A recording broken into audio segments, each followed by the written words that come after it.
I personally don't believe that Western Europe could replace the United States, which I believe, even with all the noise and confusion, will not support Zelensky and that war longer.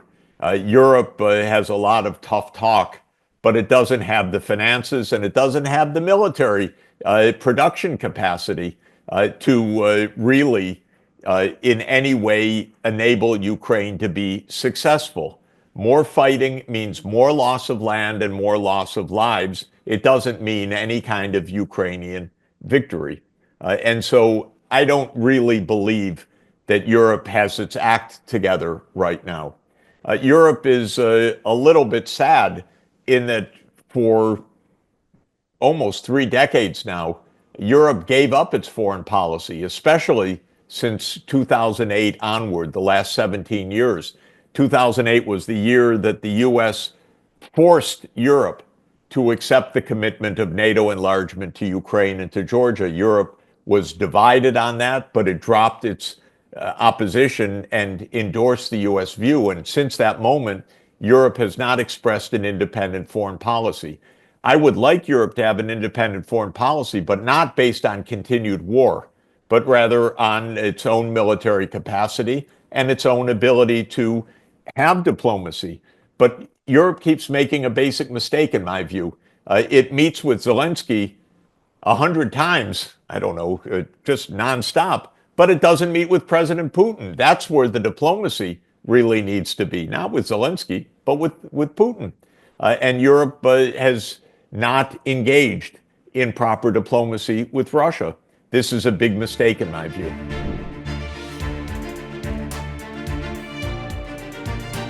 I believe that what makes the agreement work is when an agreement is reached. If President Putin were to brazenly violate it, those who are guarantors of the agreement and those who are friendly with Russia would, of course, recoil. And so the mistake in our public discourse is to say, how can we trust Putin? Well, this is what the West says. I know, by the way, how many times the U.S. cheats, so I'm not impressed by that line anyway. But on the question, how does one trust a country to abide by a treaty? It's not a bilateral agreement between Ukraine and Russia. Such an agreement would be a globally understood agreement, such that if one party violated it, it would lead to high costs for the violator because all of the trade partners, the finance partners, the diplomatic partners of that country would recoil. Russia has good relations with India. Russia has good relations with China. But if Russia and Ukraine signed a peace agreement and then Russia just broke the agreement willfully, that would definitely harm relations with India and with China and with others. So that's why I believe treaties make a difference, because it comes at a high cost to violate them. I do believe the right place for a treaty like this starts in the UN Security Council. I might add, I also believe that India should be a permanent member of the UN Security Council. That's a matter for another discussion.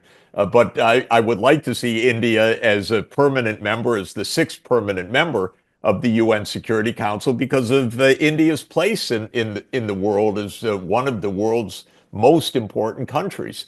But in any event, suppose it's a Security Council agreement plus India, plus Turkey, plus other co-guarantors. Well, violating that, especially in a brazen way, would be extremely costly. And so I do believe, as I wrote in The Economist, that this is the right way to understand treaties. They are not bilateral. It's not a matter of Ukraine saying, how can we trust Russia? The reason is that Russia, if it violates such a treaty, would pay a high price, not with Ukraine necessarily, but with all of its other partners in the BRICS or in other geopolitical and economic contexts.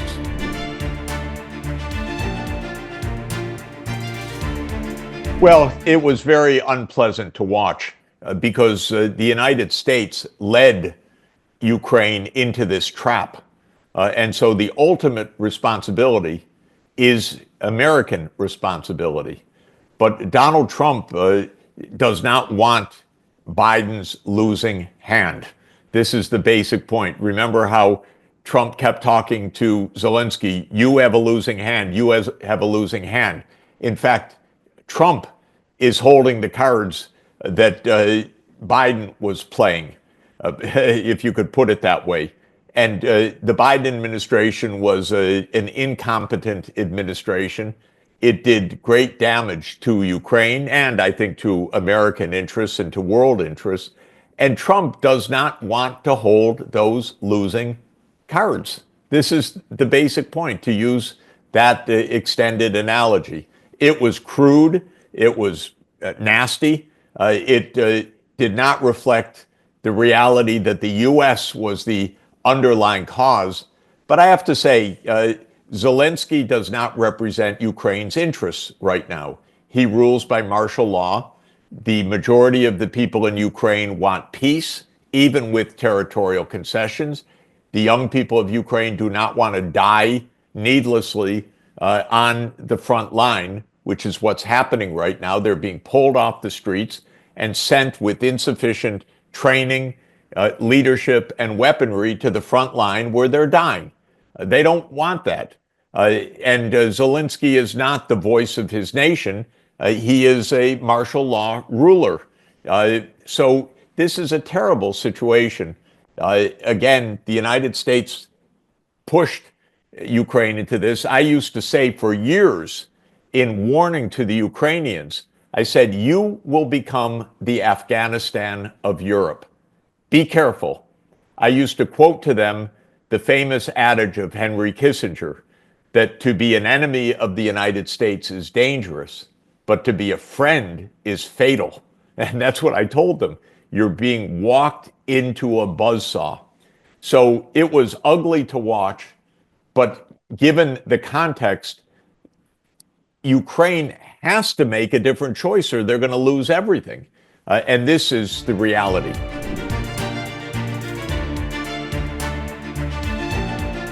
Well, they want a peace. They don't want a ceasefire per se. They want a peace agreement. And as I keep emphasizing, the Istanbul draft peace agreement of April 15, 2022 is a perfectly sensible basis for peace. The longer Ukraine holds out, the more territory Ukraine will lose. If they continue to hold out and refuse to negotiate, they'll lose the whole country, in effect. Russia, I believe, will just continue to advance. Peace is in Ukraine's interest. It has been in Ukraine's interest all along. The Ukraine government should not have said they want to join NATO. It was too dangerous. The Ukraine government should have implemented the Minsk agreement. The Ukraine government should have signed the Istanbul draft peace agreement.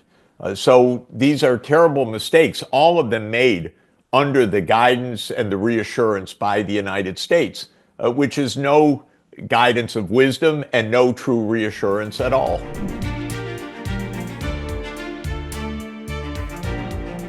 I do not believe that China is an expansionist power. This may sound strange to Indian ears, but in general, if you look at 2,000 years of Chinese history, China has more or less been where China is, with some important footnotes.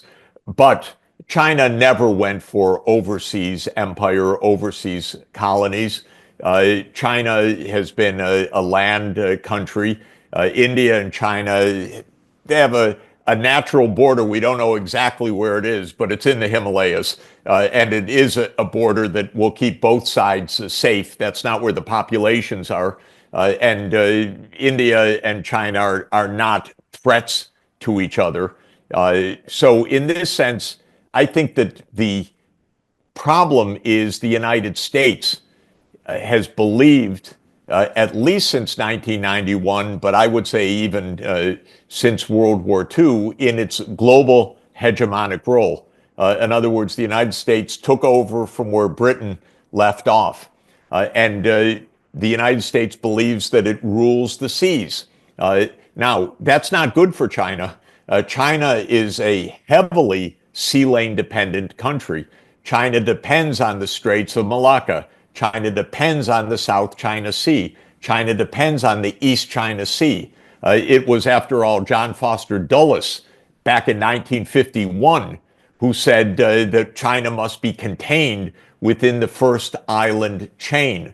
So the United States has been talking about choke points on China's strategic sea lanes for 75 years. Well, China doesn't want to be choked by the United States, so we have what's called a security dilemma, which is that China fears the aggressive actions of the United States.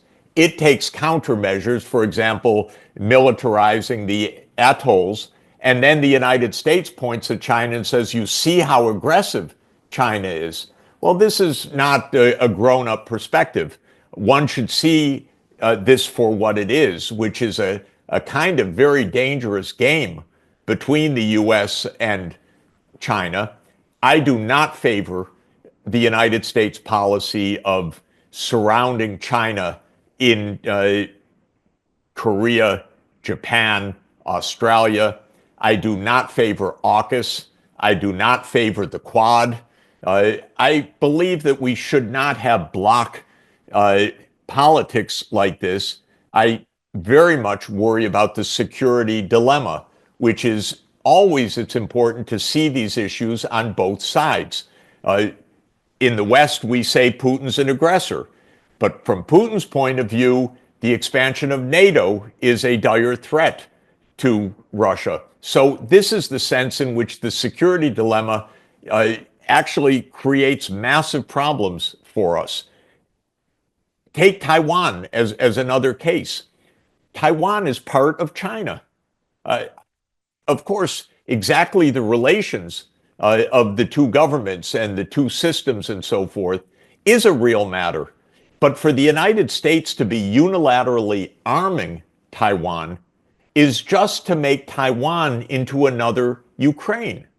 The United States signed a communique in 1982 that it would reduce and phase out its unilateral arming of Taiwan. It's a provocation by the United States to be sending billions of dollars of weaponry to Taiwan over Beijing's objections. It's no good for Taiwan. It's no good for the world.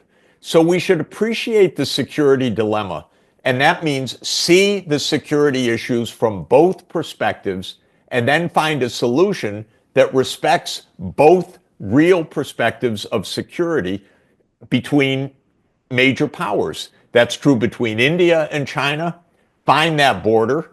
It's true between the U.S. and China. It's true between the U.S. and Russia. And so this, I think, is the essence of the issue, which is not to take a one-sided view, always pointing at the other as the aggressor, but actually take a step back and see that each side has real security issues that need to be addressed.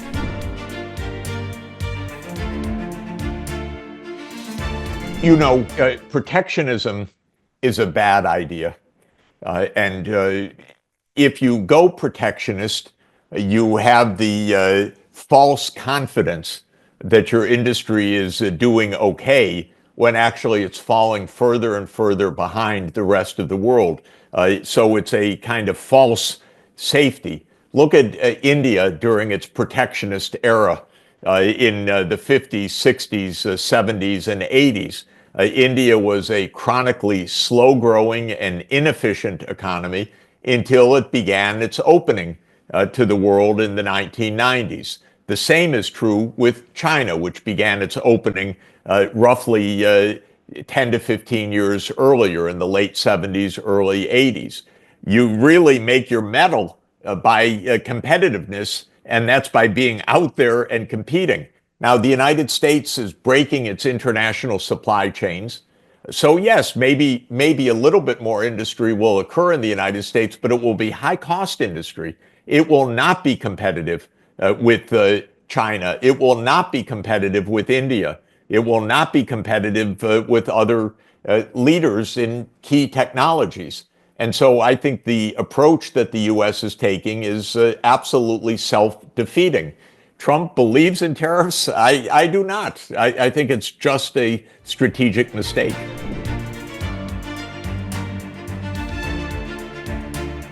I do. I regard there as being four great powers in the world right now: the United States, Russia, China, and India. These are four massive economies, four nuclear powers, four technologically sophisticated countries. These are the four great powers of the world. If Europe ever got its act together, it would be a fifth right now. Europe is represented in the Security Council, of course. India, in my view, should have a permanent seat. My own view is that this is feasible. The main blockage is China. But China and India are both part of the BRICS. They are both believers in multilateralism. Uh, I personally, again, speaking as a completely independent observer, I don't much like the Quad or the idea of the US and India somehow ganging up on China. I don't think that this is good for the world or good for India. I would like China and India to have normal relations, and for China to say, yes, you're even bigger, more populous than we are, which is amazing. And yes, we support you for a seat in the UN Security Council. If that happened, if China said, yes, we have good relations with India, we have mutually respectful relations, we have solved our tensions on the border issues. We are engaged in trade. We are co-making the BRICS and so forth. And yes, we support India as the sixth permanent member. It would happen almost immediately. And this is at least what I believe should happen. To my mind, India's seat in the UN Security Council on a permanent basis is very important and positive for the world.